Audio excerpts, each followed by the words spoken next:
Umugabo ugeze mu zabukuru ajyanywe kwa muganga bigaragara ko arembye cyane. Akigera kwa muganga bibaye ngombwa ko bifashisha imashini imufasha guhumeka. Nyuma y'amasaha 24 aroroherwa.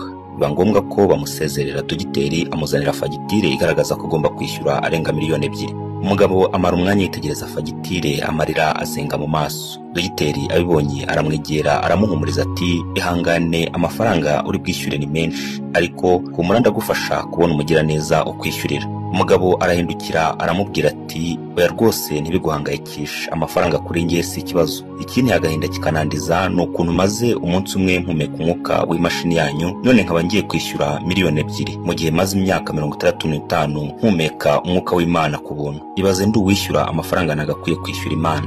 Isomo twakuramo ni irihe? Ese wowe uri kunyumva waba umaze imyaka ingana iki uhumeka umwuka w'Imana ku buntu nta kiguzi? Twibuke gufata umwanya uhagije dushimira Imana ku bwa buri kimwe yaduhaye, nyamara